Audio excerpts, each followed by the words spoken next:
the materials came into contact with the air, they would cool and harden, forming the foundation of today's city. Dig into Naples and you won't find soil, but tuff or tufa rock. It's easy to carve and equally as strong, the perfect combination to create a parallel underground city.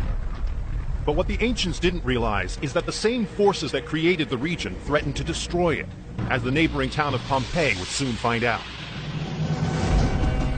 On August 24th, 79 AD, the ground began to shake. Smoke and ash billowed from the most notorious volcano in the region, Mount Vesuvius. A massive explosion, one with a thermal energy 100,000 times greater than the atomic explosion at Hiroshima, blew sky high. The eruption lasted for over 24 hours. First, it sent a column of ash and rock over 12 miles into the air, covering the region in over 16 feet of volcanic debris. Next, an even deadlier pyroclastic flow of gas and earth as hot as 1,300 degrees Fahrenheit rolled down the mountain at 70 miles per hour, destroying everything in its path. It was this flow that silenced the cities of Pompeii and Herculaneum forever. At that moment, Naples could easily have suffered the same fate, but for one small detail: the wind. A north wind was blowing the ash away from Naples, and deadly pyroclastic flows spewed southeast, not northwest, toward the Neapolitans. But Naples' ground is made up almost entirely of tufa, so if the Pompeii eruption didn't create its foundation, what did?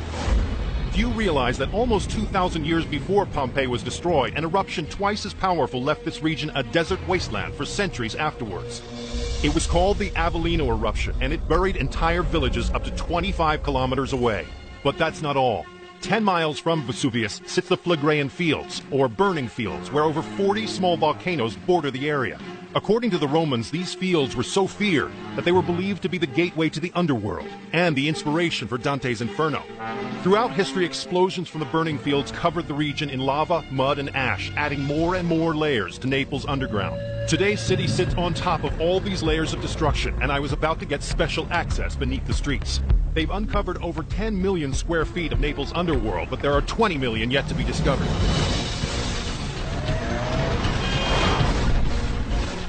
My first stop was the center of ancient Naples, to what was once a bustling 3rd century marketplace. But where did this marketplace go? Today it's 20 feet below the city, and it's ground zero for another deadly disaster. But this time it wasn't volcanic ash or lava that wiped out this street scene, it was a mudslide. Mudslides this deadly can be triggered by rainwater mixing with volcanic ash, creating a flow that can be as heavy as wet cement and can swiftly destroy everything in its path. Like Pompeii, some citizens in this 3rd century neighborhood I was about to see were able to flee. Others died in the streets. But as they always do, the people of Naples rebuilt. 700 years after the mudslide in the so-called Dark Ages, the medieval Neapolitans built a church directly on at least 10 feet of hardened mud. Since then, the people worshipping up above had no idea that beneath the pews was a once horrific scene of destruction. And most likely they never would have known if not for another disaster, World War II. Hey, Katie.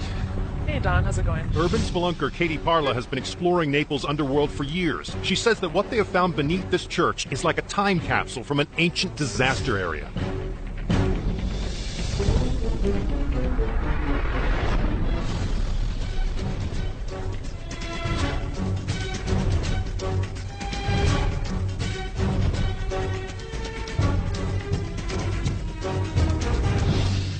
Oh my God. This is so much more than I thought was going to be down here. That's incredible. This lost city buried beneath the 12th century church sat at the intersection of two major thoroughfares. And 1,600 years ago, it would have been bustling with people who had no idea their whole world was about to get wiped out. What are we standing on now? We are standing on mud. Large portions of the city were actually swallowed up by the mudslides. So consequently, they built on higher levels. I see. On top of this mud. Incredibly, it was the mud that saved this underground city. In fact, the mud had actually preserved the shops, buildings, and even the streets so well, it was as if the 3rd century Neapolitans had never left. This is one of these several areas of the site which has been designated as a Falonica. So a laundry or wool dyeing. Really? area. So this was a laundromat. This is a bakery. So the laundromat's next door, the bakery. I'm coming down here to do all my daily needs. There were also remnants of a bank, food vendors, even grooves that once held sliding iron gates used to secure the stores at night. So if the medieval church sat on top of all this, how did anyone know this ancient city was down here? It was all discovered thanks to a little bit of luck. During the intense bombings of World War II, the foundation of this church was rattled. So to secure the building, engineers had to dig down to the foundation. And while digging, they broke through to the ancient world.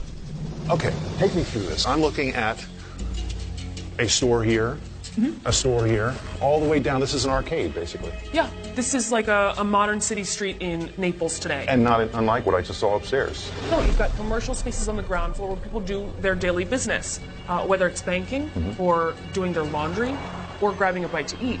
In all cases, you have this easily available on street level. Just like a modern city, the streets were laid out in a grid system, with the forum and the marketplace at the very heart of the city. But this layout wasn't unique. Other Roman cities were set up the same way. It was a sign of order and a mark of an advanced society. Just 60 years ago, this site was filled with mud. Engineers removed over 1.4 million cubic feet of mud, leaving behind a massive empty cavity beneath the church and the city streets above. In order to prevent collapse, arches were put up as reinforcement throughout the neighborhood. But Katie tells me that the strong tufa stone ancient Naples was built of hasn't shown its age yet. Amazingly, these storefronts are still supporting the world above. What is this passageway here? I had found another passageway. It went beyond the excavated area, so no one knew where it might lead. But I had to find out. Oh, how cool. It's really big back here. Oh man, this is amazing. This is the old church pillars here. And you can really see, that this is probably where they came in for the excavation. Right down through these holes. This is more pottery, right? Nice receptacle for ancient and even medieval, modern pottery shards. It's just piled up here. So this is what they threw all the shards they were finding throughout the excavation, huh? Amazing. Look at these. These are museum pieces. This room wasn't part of the original Roman city. It was actually part of the 12th century church built directly on top of the mudslide area. And Katie says this Roman trash yard could possibly be a 12th century crypt. This hole here, that's the actual metal work for the street outside. Wow.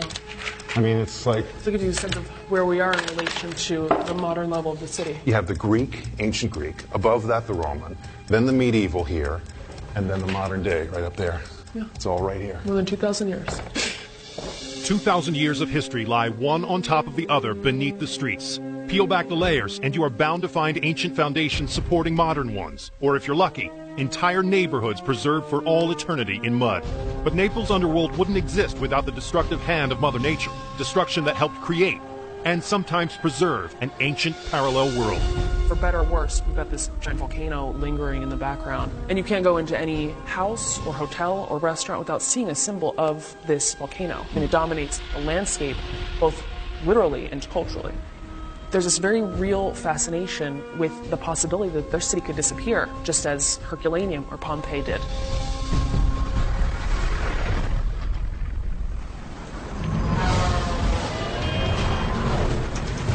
Coming up. Oh, wow. Nero's lost theater is found. Incredible. So this was all down here while the family was living upstairs. And later, super bunkers beneath the streets.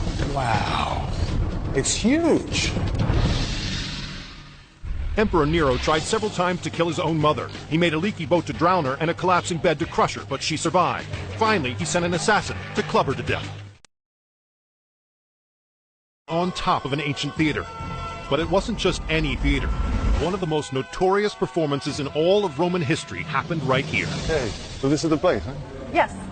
For 400 years, families have been living right above this forgotten theater. So we are in an apartment right off the street. Yeah, he said that this is a typical Neapolitan house. Yeah. But what was below this apartment was anything but typical. Oh, wow. Cool. Wow, this is really cool. For years, the local family that lived here had no idea their bedroom was held up by the walls of Nero's infamous theater.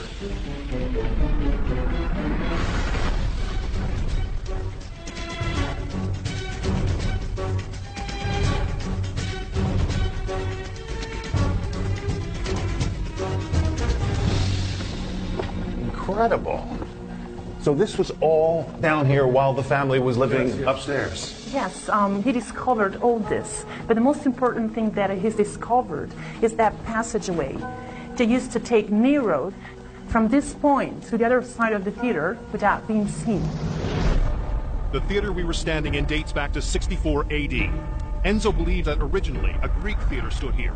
Then the Romans conquered the area in 327 BC, and sometime after that, built their own theater on top of the Greek ruins.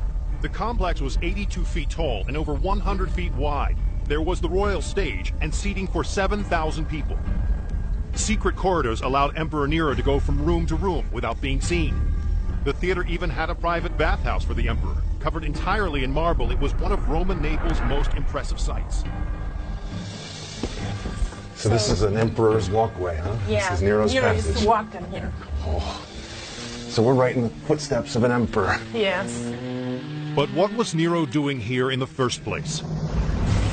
Nero was one of ancient Rome's most lethal emperors, a maniac who is rumored to have set fire to Rome, his capital city, in 64 AD, just to make room for his opulent palace. But few people know that Nero had a bizarre obsession with the theater, and often engaged in incoherent, rambling spectacles in front of an audience. What's more, performers were considered the lowest dregs of society in ancient Rome, making Nero's one-man shows all the more bizarre. But in Naples, he found a captive audience, literally. During his performances, the Emperor of Rome forbid anyone to leave their seats. There are even rumors of women giving birth during his marathon shows, and men faking their deaths just so they could leave the theater. The stage where he performed nearly 2,000 years ago has been a legend ever since. But until recently, no one realized it still exists, 15 feet beneath this apartment. This is the theater. Oh, man, this is beautiful. My God. This is a part of basically the stage of the theater. This is the stage itself. Yeah, a part of the stage. Nero's stage, where he performed, is here, right under somebody's modern-day bathroom. That's an irony, isn't it? But almost 2,000 years later, how is this theater still standing and actually supporting the apartment building that still sits above it?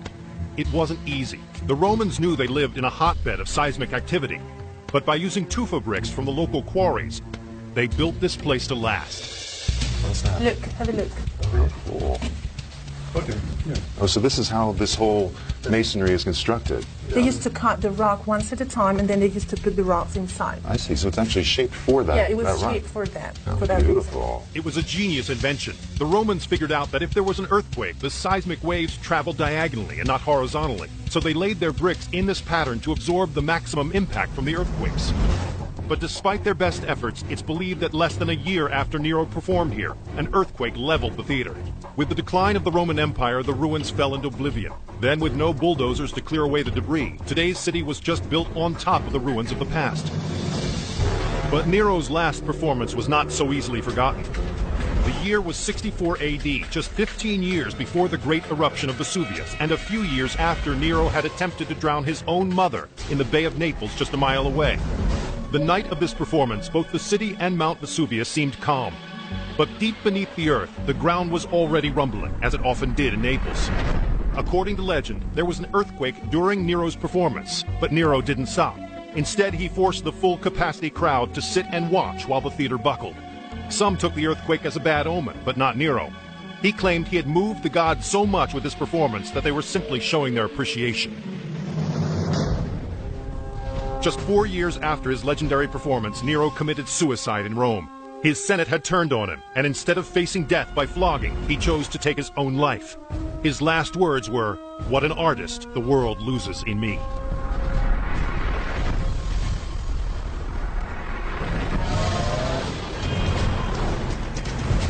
Coming up, a water world that saved the city. Oh my God. What the hell is this? And later, an eternal bride is abandoned beneath the streets. The culture of Pompeii included phallic worship. A number of erotic frescoes and votive objects were found among this ancient Roman city's ruins.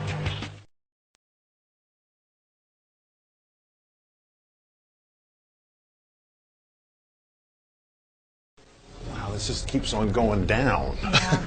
Yeah, it's amazing. Wow. It's huge.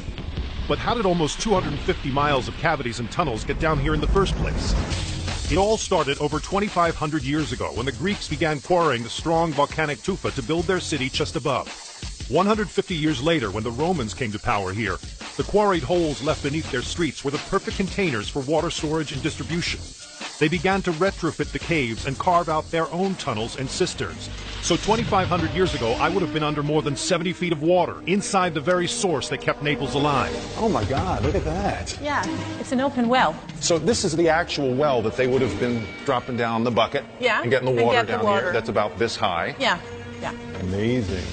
It was one of the most advanced and expansive water worlds of its time, especially considering what it took to get the water down here. Unlike other Roman cities whose water source was high up on a hill, Naples' source was extremely low in elevation. The Romans had mastered the art of the aqueduct, but in Naples they needed to take their engineering prowess even further. They knew they needed a steady downward grade to transport the water, so the only choice was to go underground. Instead of building arches into the sky, early engineers had to dig tunnels into the tufa in order to maintain a steady downward grade from the source into the city center. In some spots, these tunnels still sit more than 100 feet beneath the streets. They transported the water from cistern to cistern and eventually to a well on the streets above. That meant I was standing in one of the ancient world's most advanced engineering achievements. Oh my God. Wow. Oh, this is beautiful. This is just as it was. This is a cistern. Yes. But how the water moved in the aqueduct from cistern to cistern is even more amazing. Engineers knew that the smaller the tunnel, the faster the water is propelled through. Special workers called pizarros would spend their days making sure these tunnels were free and clear. The job of the pizarro was an important one. With as many as 6,000 wells and almost every resident of Naples drinking from the same source, contamination could wipe out the city. And in 1884, it nearly did. A cholera epidemic ravaged the city and killed over 7,000 people.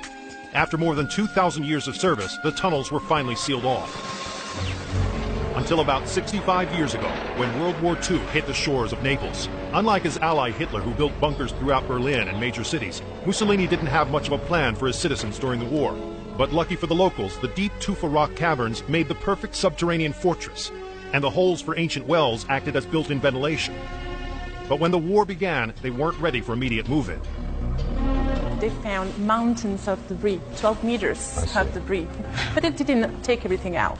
They just pushed everything down. Oh, I see. So they literally tamped the whole place down and made a floor out of it. The original ancient floor was beneath 32 feet of rubble. Since the late 19th century, the caverns were essentially used as a trash dump for locals. So when Mussolini's fascist government decided to turn these ancient tunnels into bomb shelters, instead of getting rid of the trash, they simply crushed the material below and leveled the floor. The first air raid by the British began in 1940. For more than 2 years, Naples was the target of intense bombing until finally an armistice with Italy was reached. The number of dead would have been staggering if it wasn't for this already existing ancient underground. Oh, what is this? Yeah, good question. That is a graffiti. See, there are two people. This should be the world. Okay. And here there's written Vinceremo. Vinceremo means we will win. This is Hitler and this is Mussolini. The mustache. Yeah. The bald head. Yeah. We will win. Didn't happen. No, really. Today, there's evidence of over 2,500 years of history everywhere you look. What is this? It's another passage for the water. Oh my God, it's so deep. Though Manila has explored the caverns extensively, she's never ventured through this small tunnel. But I had to. It smells like. After a tight squeeze, the passageway continued to curl around. I am creeping through about 150 feet below the streets of Naples. It's amazing. It was dark, cramped, and quiet. This thing just goes everywhere. Amazing. Oh, how cool is this? This is like a little mini cistern or something. The water would have been coming, just surging through here. And above here, they had the footholds for these guys to do their work. So they were climbing all through here, just like we are now. And then it just goes on and on and on. Yeah. It's getting a little cooler up here, a little chillier. We're going a little deeper, I think. There is no end in sight. Here we go. An even smaller little opening. Oh my God. What the hell is this? this is still an opening that you can get through if you really work at it. This is a highly seismic area. There are earthquakes all the time in this region. Mount Vesuvius is still active. I am really hoping that there is no earthquake now, because we're 150 feet above me, the city of Naples went about its normal business. Shoppers, commuters, even tourists were all unaware I was deep beneath their feet, in a seemingly endless maze of tunnels. The other tunnel down that way. All right, here we go. Oh, here we are. Dead end. End of the excavation. What they would have dug out in World War II. Let's see if we can find our way out of here. From aqueducts to bomb shelters, this massive subterranean labyrinth has been the key to survival for the Neapolitans.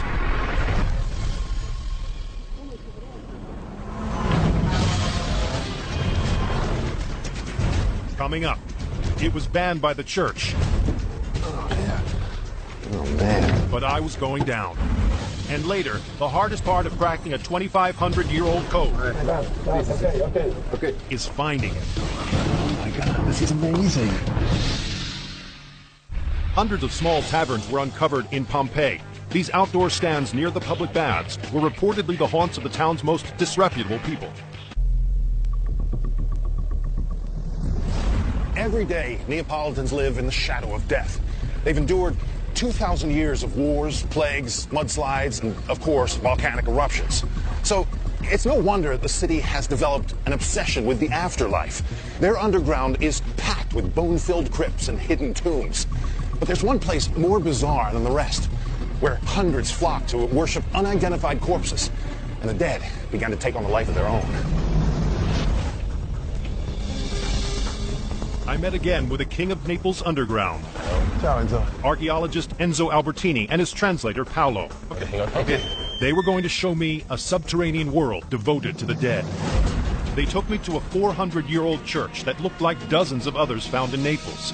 But beneath this church was an identical church that, by order of the Cardinal of Naples himself, few have been allowed to enter since the 1960s. All right. Okay. But today, Enzo had managed to get us access Oh, yeah. Oh, man. into this top-secret underground world of the dead.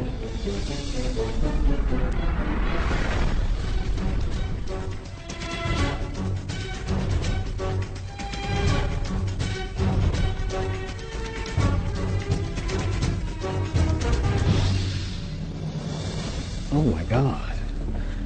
Wow. Well, this is a little different down here. Everything down here belongs to the cult of the dead. This is the world of the cult of the dead. Yeah. And I have to say, it's a little spooky, a little eerie and macabre, huh? But what was the cult of the dead? And why was this subterranean site so forbidden? They were a clandestine group who found peace in these underground burial sites. Cult members actually adopted nameless skulls and bones and came to visit them daily. Over 2,000 skulls call this subterranean burial site home. Many of these unmarked graves date back to 1656, when a massive plague epidemic killed 150,000 people, nearly half the city. Their tombs were sealed up and forgotten beneath this church until the 20th century, when another disaster struck Naples. Many Italians died during both world wars, and their bodies were never returned home. Seeking a source of closure, families who lost loved ones began to visit these nameless corpses buried beneath their city, substituting a dead or missing son with a nameless skull. And the cult of the dead was born. So it wasn't a bad thing, the cult of the dead. It was a good thing to these people, right? There's always more or less a relationship between the still living and the dead. But especially here in Naples, this relationship is I pray for you, so maybe you can make a little favor for me that I'm still alive. I so see. This is the particular Neapolitan relationship between So a give the and living take. and the dead. A give and take between the living and the dead. Wow. Oh my God, look at this. So this is a real human bone. Everywhere you look down here, there were remnants of bones. Cult members would shine and buff the bones, and even leave gifts behind. And their adoptive families made sure the bones were carefully placed. As you can see, they put all of those skulls never they put them face to face because they were afraid that they could even talk between them. So maybe they could talk about the person that adopted them or something like that. So you can talk to me, but don't talk to each other about me. I feel the same way about my friends. But visiting cult members weren't just filling a void left by their lost family members. Many believed adopting an uninterred corpse and praying for it would release their souls from purgatory. And in return, the living would receive favors from the other side. There was one skeleton unlike any other. This is Lucia. Lucia, and is a sort of nickname that they gave to that skull. Okay. As you can see, this skull became more famous than the others. Yeah. And Well, they certainly have honored her with a lot of flowers. Lucia was a young woman who died just days after her wedding. Cult members gave her a veil and a special shrine in this subterranean crypt, so that in death she could experience her wedding day forever. Lucia became a popular corpse for young women to visit, praying for a good marriage and a good husband. But their good luck charm was soon to be off limits. The cardinal called the practice pagan and banned cult members from ever setting foot down here again.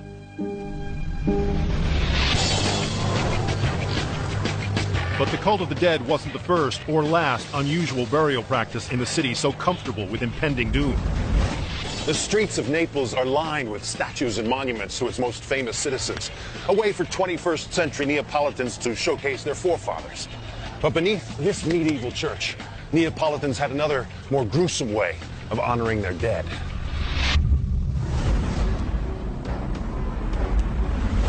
I met with archaeologist Giovanni Di Pasquale and local guide Katie Parla. They were going to take me beneath the church into the ancient catacombs of San Gaudioso. Beautiful. The church above was built in the 16th century, but the vast burial spaces below were actually carved out by hand into the tufa in the 4th century.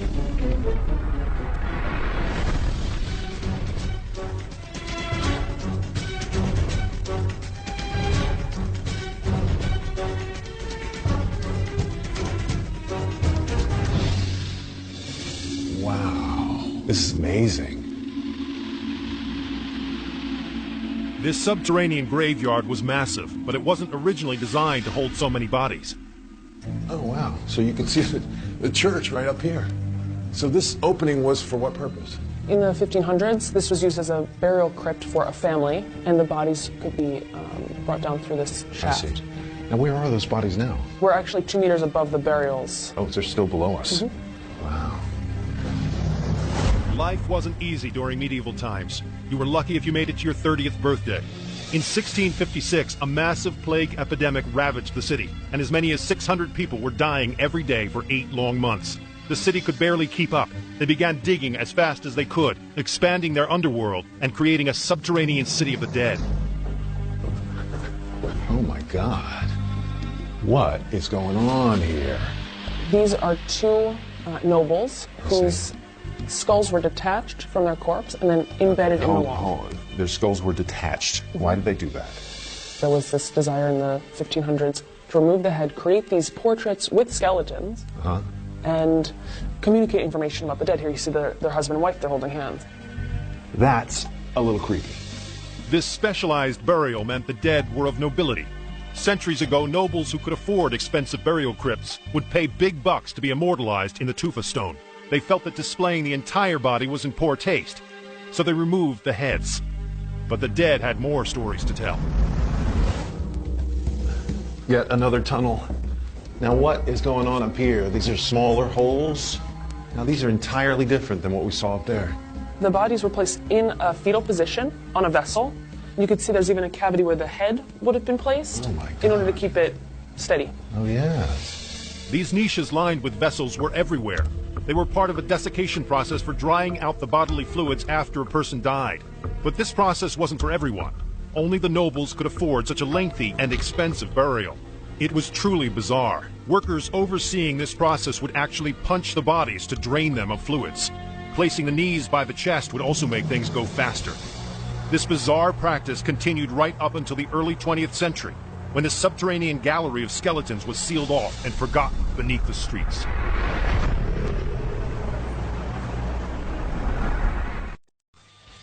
Dr. Enzo Albertini discovered a massive cave underneath the graveyard of this medieval church. And on its walls are a strange and cryptic writing that even today no one has been able to decipher. It's off limits to the public. Buongiorno. But I was given special permission to see the quarry that built this city. Ciao. And the mysterious messages the early Neapolitans left behind. Enzo brought along his colleague Gina to translate. Okay, I'll get ready. You have to dress Sure. to go down. We were going into this ancient cave, but it wasn't going to be easy. I didn't know I was getting into this. We got the whole fire department out today. The fire department from the city of Naples was on hand with a mechanized pulley and harness. It was a dangerous descent through a narrow shaft. Few people have ever been allowed down. So this is it, huh? How deep is this? It's 42 meters in the depth. 42 meters, so 120 and odd feet. That's a long way down. Be careful, please. All right. Bene? Okay. Va bene. Go. Me. Go you. Yes. Ready? Okay, here we go. I'm going 120 feet beneath the Neapolitan cemetery. I'm 2,400 years back in time. Okay. Okay, that's okay. It's really tight in here. Oh, we're going back into the 5th century BC. The time Neapolis was first built is just below my feet.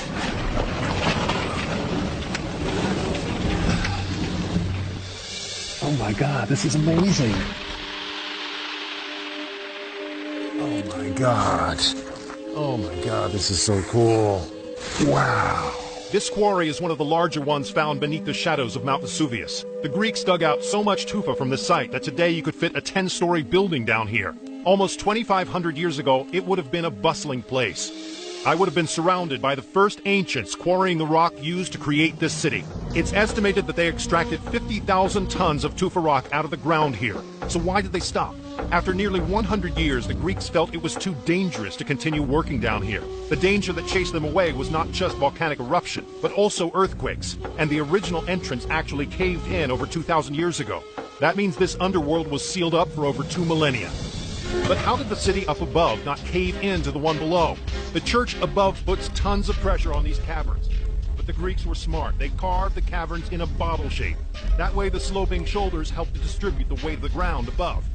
In most of the abandoned caverns, later generations just covered the access and removal shafts with planks of wood, then layered them with crushed tufa and soil. Before long, the existence of this cave and many others was forgotten. But over 2,000 years later, when Enzo rediscovered it, an ancient mystery was revealed. Graffiti resta graffiti ancora da studiare. We have a lot of mysteries in this cave. The first mystery is that why did they take the rocks from this cave, not from another one? Yeah. And the second is why did they write something on those walls? Next to the chisel marks, enigmatic Greek letters are etched into the tufa. But exactly what these letters are trying to tell us is still a mystery. It's unlike anything else in this city, even the world. This is a find in archaeology, a find of a lifetime, right? Yeah. So what do these symbols mean? Enzo believes that the code could be used by workers, often slaves, to communicate with other workers. If Greek builders needed a certain sized rock to build a temple up above, they would place the order and a slave would begin to quarry that stone. When the shift was over, he could leave a message to the next shift worker, instructions as to how to finish. What mystifies experts is that there is no pattern to these messages, but they believe it might be loosely based on the Greek alphabet. As slaves taken from a foreign land, the quarry workers may have incorporated their own language with the language of their captors to create these cryptic messages. But until they can actually crack the code, the meaning behind these ancient symbols will remain a mystery.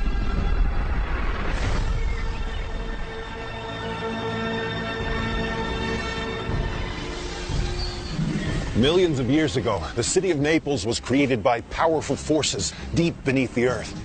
Since the Greeks first built the city here, its volcanic foundation has been carved out, creating a parallel world full of ancient cisterns turned super bunkers and bone-filled crypts beneath the streets. That means everywhere you're walking here, you're walking on top of the past. But today, the same forces that created Naples threaten to wipe out 2,500 years of its history without a trace. But Neapolitan